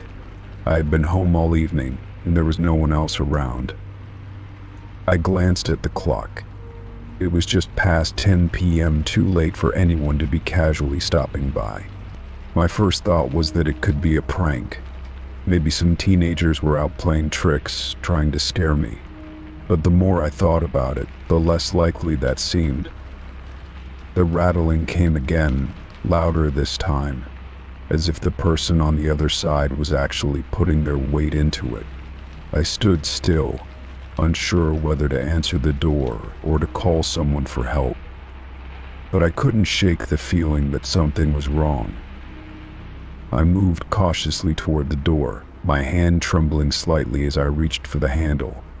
As I touched it, I could feel the faintest vibrations, like someone was pressing against it from the other side. My mind raced, trying to find a rational explanation, but nothing came to me. No one had been expected, and no one should have been there. I hesitated for a moment, my pulse pounding in my ears, before I slowly opened the door. But when I did, there was no one in sight. No one standing on the porch, no cars parked outside, not even a shadow lurking in the dark. The porch was empty, just the quiet hum of the night air. I stepped out onto the doorstep, looking around, but there was nothing unusual. The only sound was the soft rustling of leaves in the trees and the distant hum of traffic. It felt like I was in a different world, one that didn't quite make sense. I stepped back inside, closing the door behind me, but the unease lingered. How could the door have rattled so loudly, and yet no one was there? I checked the lock, making sure it was secure, and tried to calm myself. Maybe it was just a gust of wind or the house settling, I thought. I had to stop imagining things, but the sensation that something was off wouldn't leave me. I couldn't shake the feeling that I wasn't alone, even though the house was completely still. I tried to distract myself, picking up my book again and attempting to focus on the pages, but the door handle kept rattling in my mind. Every time I glanced at the door, it felt like it was calling to me, like something was waiting for me to open it again. I knew it was silly, that there was no reason to be afraid. Still, I couldn't help the chill running down my spine. The feeling of being watched had returned, and it was stronger this time. I couldn't understand it. I was alone in the house, and there were no signs of anyone having been there. And yet, I couldn't shake the sensation that someone was trying to get in. I thought of checking the windows, but something held me back. It felt as if I would find something I wasn't ready to face. I sat there staring at the door, waiting for it to happen again, but the rattling didn't return. The rest of the evening passed without incident, but I couldn't sleep. Every creak of the house seemed louder, every sound amplified in the silence of the night. I kept imagining the door handle rattling again, and the feeling of someone on the other side. I tried to convince myself it was just my mind playing tricks, but the more I thought about it, the more real it felt. Eventually I fell asleep, but it wasn't peaceful. My dreams were filled with shadows and whispers, with someone standing just outside the door, waiting for me to open it. The next morning I woke up feeling exhausted, but I brushed off the strange events of the night before. I went about my day, telling myself it had all been a product of my imagination. The door handle rattling, the feeling of being watched, it all seemed so ridiculous in the light of day. I even checked the door again, just to make sure everything was secure. It was locked, just as it had been the night before. Nothing seemed out of place. But that night, the rattling returned. It started gently at first, like a tap against the door handle, a quiet reminder that something was there. I froze, my blood running cold as I listened. The handle rattled again, more forcefully this time. My heart began to race, and the room felt like it was closing in on me.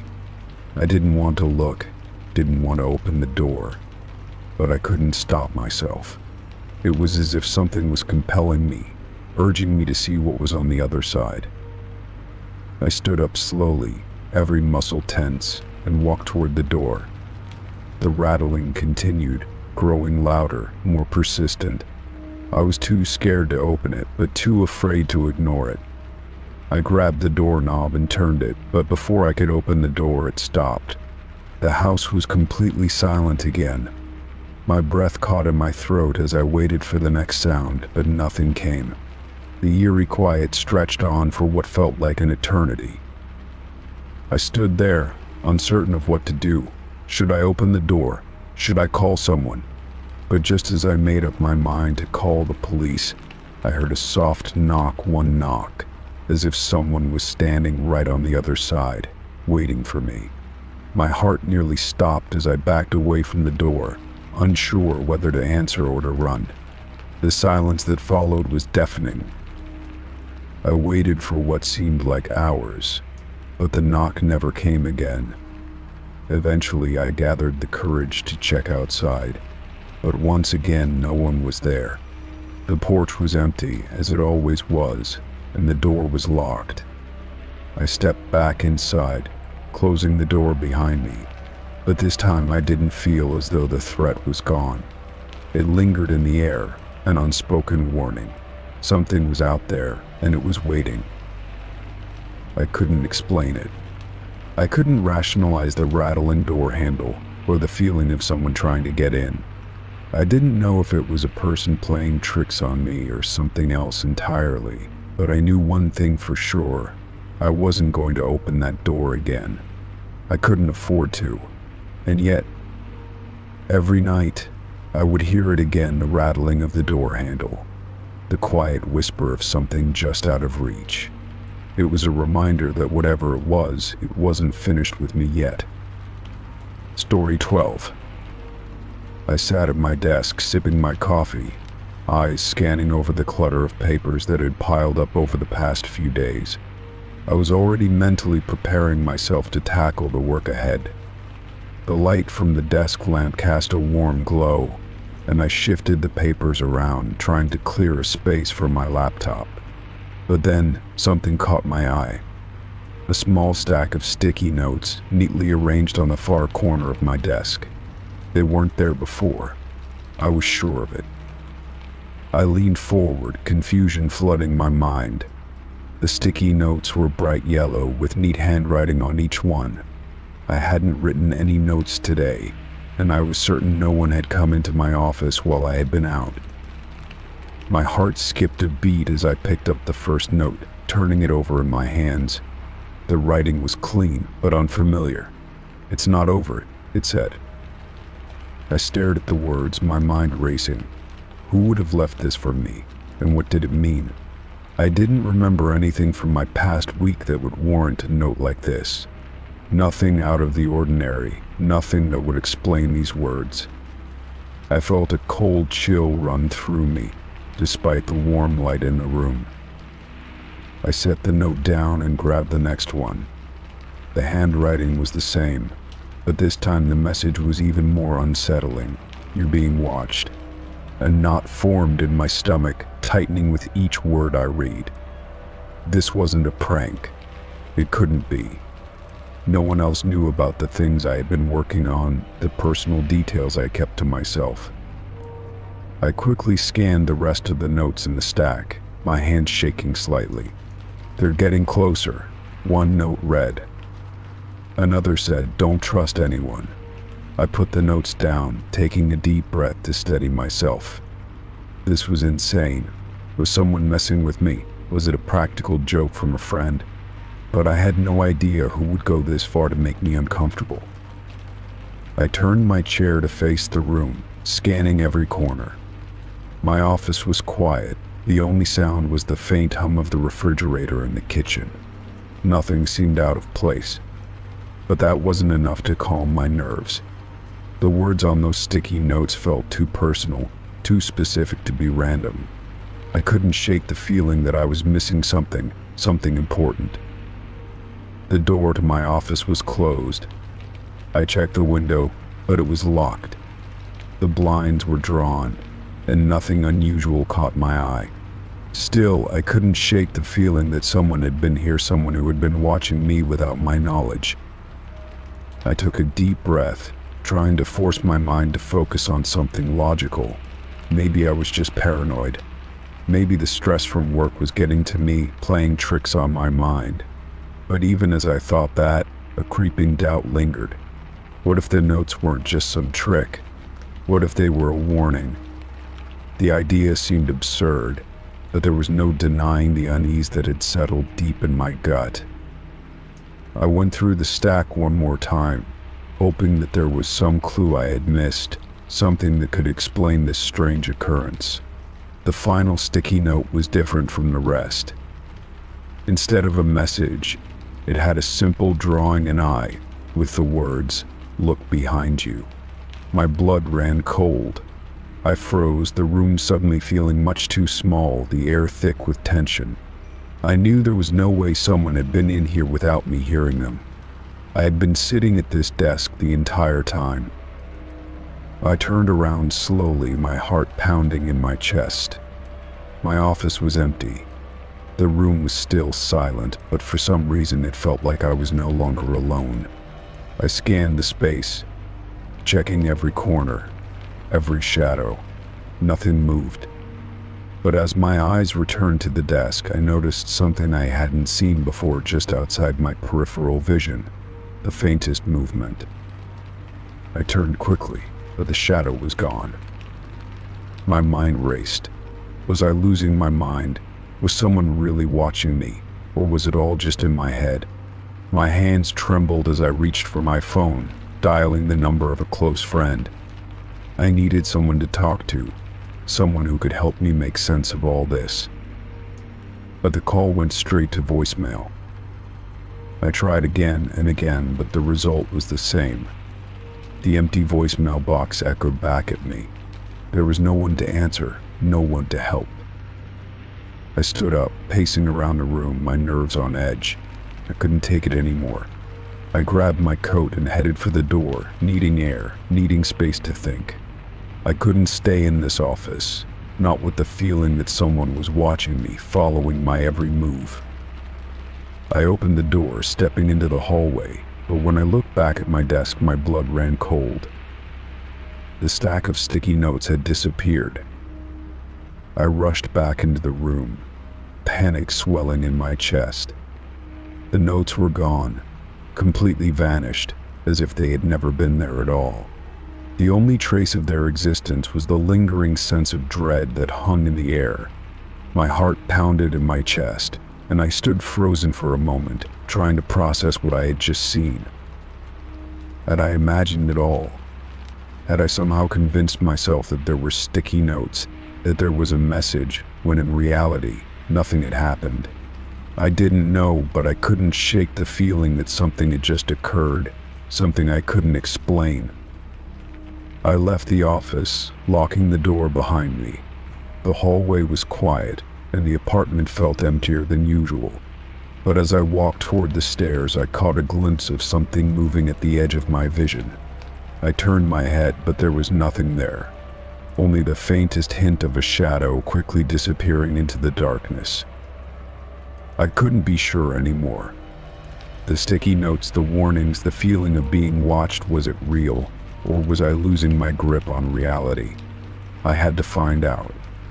I had to figure out who or what was behind it. And until I did, I couldn't shake the fear that whatever it was only getting closer. Story 13. At first, I thought it was just a mistake, a weird glitch with my phone. I had received a voicemail from an unknown number, and when I played it back, it was full of muffled voices. The strange thing was, I didn't recognize any of them. They sounded like people talking, but the words didn't make any sense. It wasn't a typical wrong number or prank call. It was as though the voices were discussing something that I should have known, something that was familiar to me, but I couldn't place it. It made my skin crawl. The next day, I received another voicemail. This time, the voices were clearer, and I could make out some of what they were saying. It was a conversation I had never been a part of, yet it felt so personal. I heard someone mention my name, something about a place I hadn't been to in years. My heart raced as I listened to the words. It wasn't just random chatter. It was as if the voices knew intimate details about my life, things I had never shared with anyone. How could this be possible? Who were these people, and how did they know so much about me? I immediately checked my phone, looking for any signs of tampering, but everything seemed normal. My voicemail inbox was empty, except for those strange messages. There were no records of missed calls or any reason for someone to leave these voicemails. I tried to brush it off, thinking I might have accidentally recorded something without realizing it. Maybe my phone had malfunctioned, but deep down I knew it was something more than that. It was unsettling, like someone was in my head, listening to my every thought. That night I got another voicemail. This time, the conversation was even more chilling.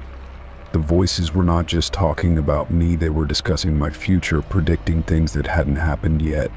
"She's going to find out soon," one voice said, "and then it will be too late." Another voice replied, "We need to prepare her. Make sure she's ready." I felt a shiver run down my spine. I had no idea who these people were, but the idea that they could somehow foresee what was going to happen to me filled me with dread. I couldn't sleep that night. I lay in bed, my mind racing, replaying the voices over and over in my head. What did they mean? What were they preparing me for? The messages seemed so specific, so real, yet they were completely foreign to me. I had never spoken to anyone like this, had never been involved in conversations like the ones playing in my voicemail. I even tried to block the number, hoping that would put an end to the strange messages. But the voicemails kept coming, each one more detailed than the last, as if they were slowly unfolding a story that I was a part of but didn't remember. Days passed, and the messages continued, each more disturbing than the one before. They began to mention people I knew, people I hadn't spoken to in years, and even people I had never met. Each voicemail seemed to have a piece of information that I couldn't understand, a clue that was just out of reach. They spoke of events that hadn't happened yet, conversations that I hadn't had. But the strangest part was that they all seemed to know things about my life, things that were too personal to be a coincidence.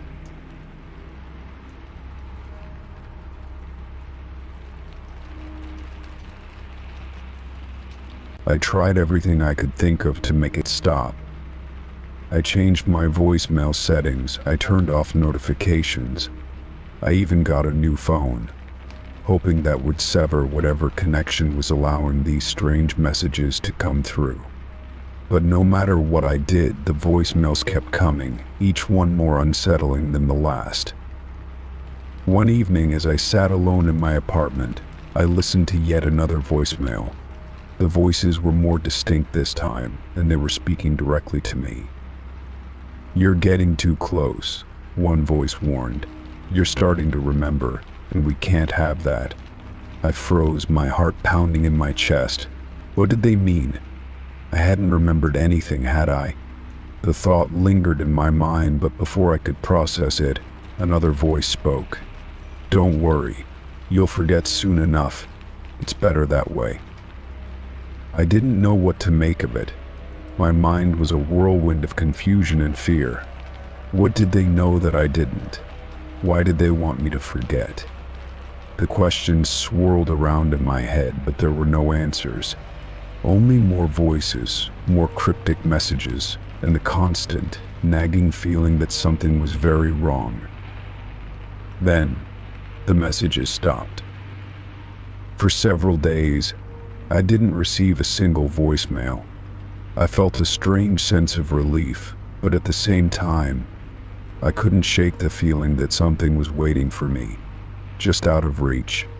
It was like the calm before the storm. I found myself constantly checking my voicemail, expecting the worst, but nothing came. The silence was almost worse than the messages had been.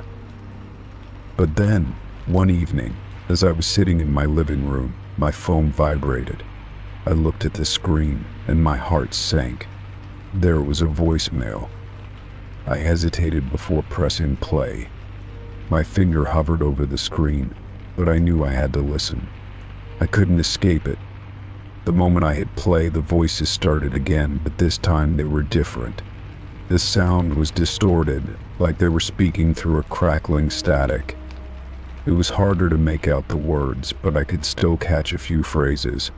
"She knows now," one voice said. "She remembers, but it's too late. We're already in." Another voice whispered, "She's ours now." I felt a cold chill wash over me, my breath catching in my throat. What did that mean? What were they trying to do? It felt like the culmination of everything that had been building up. I didn't know who these people were, or what they wanted, but I knew one thing for sure. I wasn't the one in control anymore. The voices had taken over, and now they were getting closer. I threw my phone across the room, the sound of it crashing against the wall echoing through the apartment. The voicemail stopped, but the feeling of being watched, of something dark and looming, didn't. I had no idea what to do, where to go, or who to turn to. All I knew was that the voicemails were just the beginning, and whatever came next would change everything. The silence returned, but it wasn't comforting. It was the silence of something waiting, and I was left with only one thought: whatever had started with those messages, I had no choice but to face it. Story 14.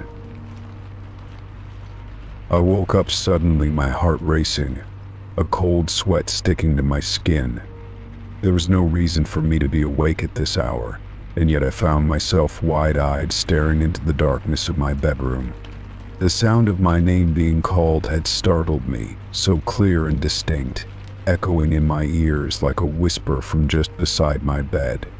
It wasn't loud, but it was unmistakable, and it sent a chill running down my spine. I looked around the room, expecting to see someone standing there, but there was no one. My room was still and silent, the only noise being the faint hum of the air conditioning. The window was closed, and the door to the hallway was locked. There was no way anyone could have been in here. I shook my head, trying to convince myself it had been a dream, that I had imagined it. But the sound of my name, the way it had pierced the quiet, felt far too real. I lay still for a moment, straining my ears, waiting to hear it again. But the silence only grew thicker, suffocating me in the darkness. I tried to convince myself it was just a figment of my imagination, but the feeling of being watched lingered, making it hard to relax. I pulled the covers close around me, hoping the comfort of the soft fabric would ease my racing thoughts. But as I lay there, the unsettling feeling refused to go away. I turned my head to glance at the clock on my bedside table, 3:15 a.m. The time felt significant in some way, but I couldn't put my finger on why. I wondered if I had been dreaming, if the call of my name had come from within my mind, or if it had been something else entirely. But as I lay there, I couldn't shake the sensation that I wasn't alone, that something or someone was in the room with me. The darkness seemed thicker now, as if it had come alive, pressing in on me from all sides. I took a deep breath, trying to calm myself. There was nothing here, I told myself. No one was calling my name. I was imagining things, that was all. But deep down, I couldn't let go of the feeling that there was more to it. I slowly sat up in bed, my mind still racing.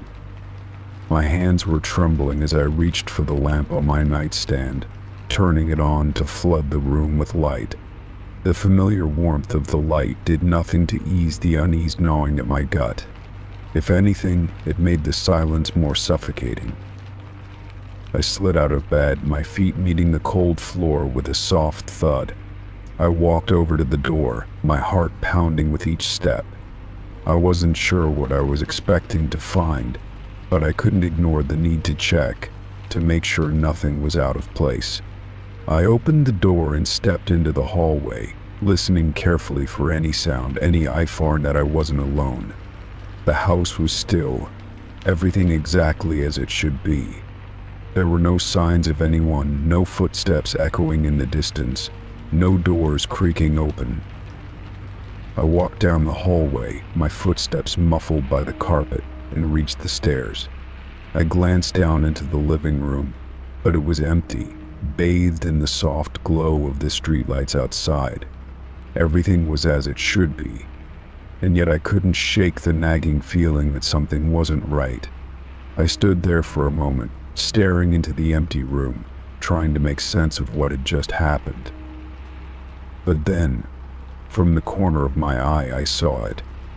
A shadow moved across the wall, just beyond the living room, almost imperceptible. It was quick, a fleeting moment, but it was enough to make my heart skip a beat. I froze, my breath catching in my throat, my pulse pounding in my ears. The shadow had been so fast, so subtle, that I wasn't sure I had seen it at all. But the feeling of something being there was unmistakable.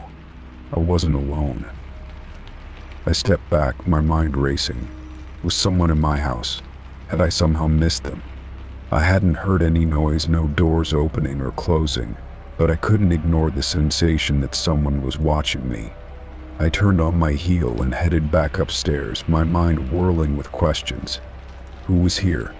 How had they gotten in? What did they want? When I returned to my room, I double-checked that the door was locked. I didn't want to be paranoid, but I couldn't help it. There was a nagging sense that something was off, that I was in danger in a way I couldn't explain. I climbed back into bed, pulling the covers tightly around me, my body tense with fear. But no matter how hard I tried to convince myself that everything was fine, the feeling of being watched remained. I stayed awake for hours, my mind racing, my eyes darting to every corner of the room. The silence was deafening, and every small sound seemed amplified in the stillness. Every creak of the floorboards, every rustle of the leaves outside made my heart jump in my chest. I kept telling myself it was nothing, that I had just been imagining things, but the fear continued to gnaw at me, relentless and consuming. As the hours passed and the sky began to lighten with the first hints of dawn, I finally began to drift off to sleep. My mind, exhausted from the tension, started to shut down, and I closed my eyes, hoping that when I woke up, everything would feel normal again. But as I fell into a light sleep, I heard it again. My name, called softly but unmistakably, from somewhere in the room. I snapped awake, my body jolting upright in bed. My heart was pounding in my chest, and I felt cold all over, as if the air around me had dropped several degrees. I stared into the darkness, my eyes wide, searching for any sign of movement, any clue as to where the sound had come from. But there was nothing. The room was still. The house was still. And yet the voice that had called my name was so real, so vivid, that it felt like it was still ringing in my ears. I felt paralyzed, unable to move or speak, caught in the grip of fear. My mind raced, trying to make sense of what was happening. I was alone in the house. No one else was here. I had checked, and yet someone had called my name, not once but twice. I couldn't explain it. I couldn't understand it. I grabbed my phone, my fingers trembling as I unlocked it and pulled up the screen. There were no missed calls, no messages, nothing that could explain what had happened. The time on the phone read 4:30 a.m., the minutes ticking by so slowly, like time itself was stretching out in the silence of the room. My breath was shallow, my chest tight, as I tried to calm myself down. And then, as if it were the most natural thing in the world, the voice came again. This time it was louder, more urgent, almost desperate. "Leave now," it whispered, the words sending a shiver down my spine. I froze, my blood running cold. The voice was clear now, unmistakable, and it sent a wave of terror through me. There was no one here. No one except for me. And yet the voice, my name, that command felt as though it had come from the very walls of the room. I didn't know what to do. The feeling of dread was overwhelming, but I couldn't move. My mind raced with the possibilities, each one darker than the last. Had I imagined it? Was I losing my mind? Or was something truly happening, something beyond my control? I didn't wait to find out. I grabbed my keys, quickly making my way to the door. The voice had been clear. It had warned me, and I wasn't about to ignore it. I ran out of the house, not stopping to look back. Whatever was happening, whatever had called my name, I wasn't going to stick around to find out. And as I stood outside, the sun beginning to rise, I felt the tension in my chest start to ease. For the first time that night, I felt safe away from the house, away from the voice that seemed to know things it shouldn't. But in the back of my mind, a new fear began to take root. What would happen when I returned? What would I find? I didn't have the answers, but I knew one thing: I couldn't stay away forever. And when I went back, I was going to find out what was really happening, no matter what it took. Story 15. I had just gotten into my car after a long day at work, ready to drive home and unwind. As I turned the ignition, the radio automatically turned on, and the familiar hum of static filled the car. I reached for the knob to adjust the volume, but as my fingers touched it, I realized something was off. The song that played wasn't one I recognized. It wasn't even the type of music I usually listen to. It was eerie, unsettling, a slow, haunting melody that sent a chill down my spine. I quickly tried to turn it off, pressing the power button, but nothing happened. The radio continued to blare, the haunting tune reverberating through the car's speakers. I fumbled with the buttons again, this time attempting to change the station, but the same song echoed louder, the notes becoming more jarring with every second. Panic began to rise in my chest as I realized I couldn't control it. No matter what I did, the radio wouldn't turn off. I glanced at the display, hoping to see some indication of what was going on, but it was just static, a garbled mess of numbers and letters flashing on the screen. I pressed the buttons frantically, my heart racing. The song continued, now louder, and the air around me felt heavier, like something was closing in. I tried to pull over, my hands shaking as I steered the car to the side of the road. My mind was racing with possibilities. Could it be a malfunction? Had I accidentally triggered some weird setting? But even as I turned the engine off and tried to get out, the song didn't stop. It was as if the car was alive, as if the radio had a mind of its own. I sat there in the silence for a moment, trying to gather my thoughts. I turned the key back, starting the engine again, hoping the song would stop. But it didn't. It only got worse. The melody twisted, becoming more distorted, more unnatural. The notes felt like they were scraping against my brain, an unbearable sound that seemed to reach into my very soul. I turned the volume dial all the way down, but it didn't change.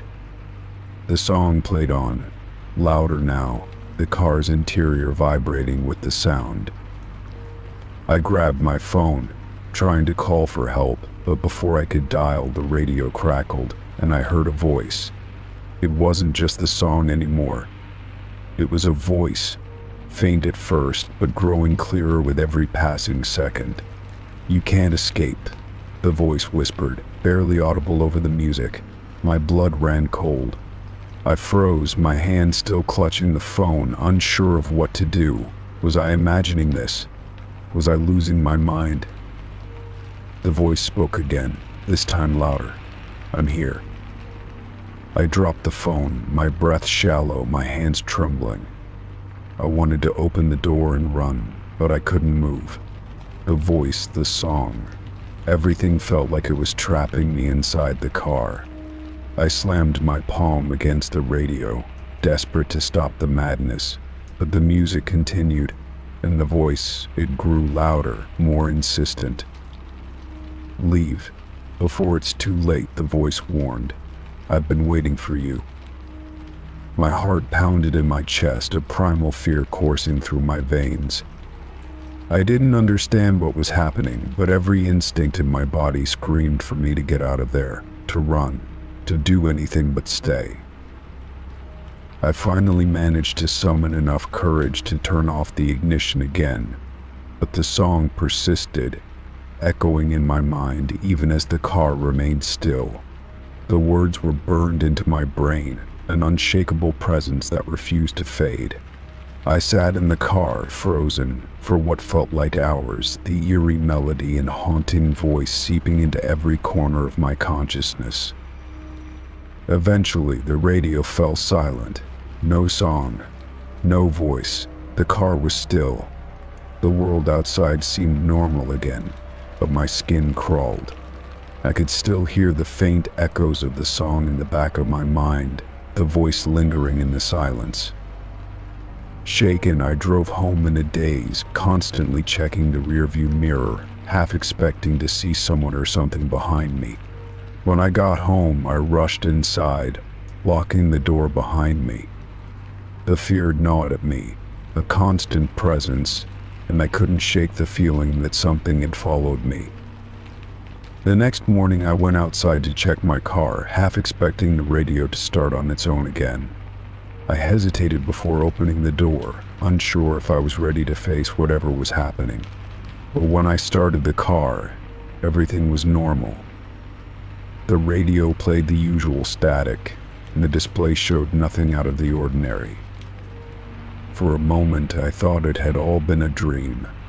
But then, as I turned the radio off, I caught sight of something on the dashboard, a small, crumpled note that hadn't been there the day before. My hands went cold as I unfolded it, the handwriting crude and uneven. "It's not over. You're still mine." The words were a stark reminder that whatever had happened the night before was real, and whoever or whatever was behind it wasn't done with me yet. I felt the weight of their presence, lurking in the shadows, waiting for the right moment to strike again.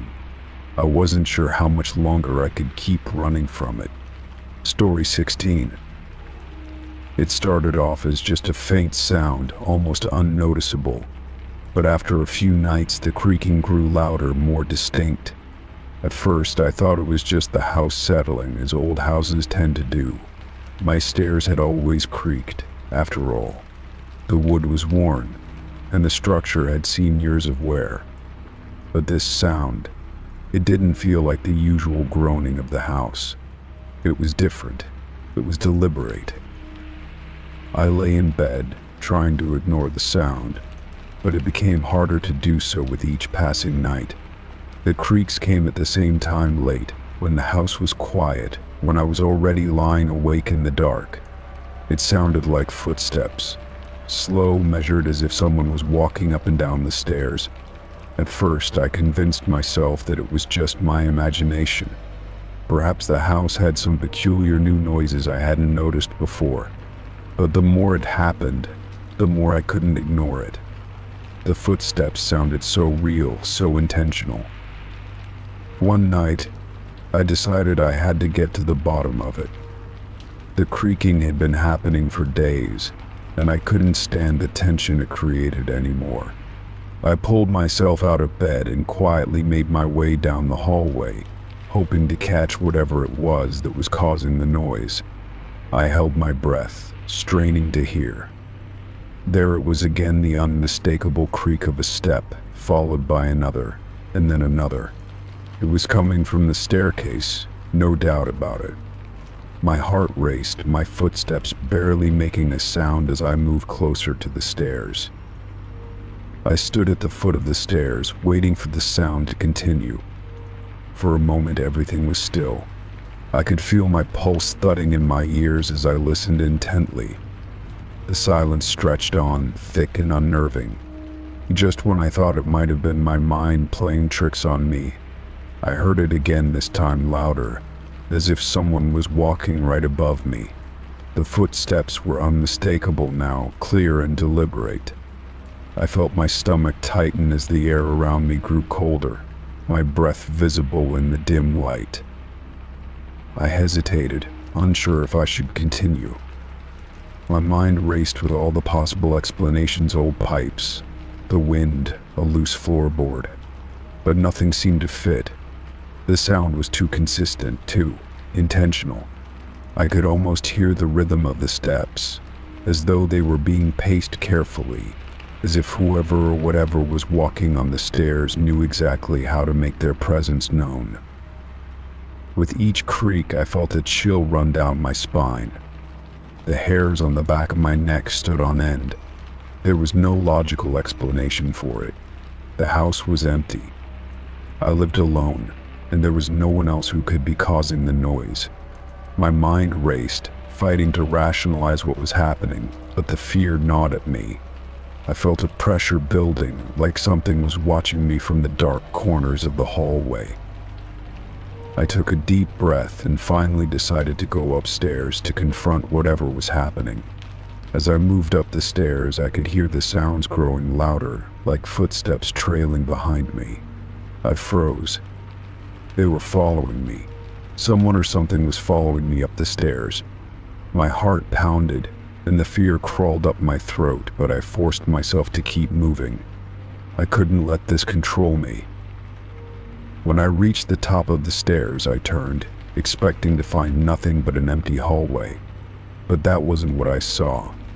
The air felt heavier, thicker, and the shadows seemed darker than usual. I felt a cold breath on the back of my neck, and I spun around, but again, there was nothing.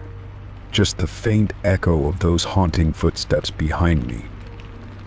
I rushed into my bedroom and shut the door behind me, locking it.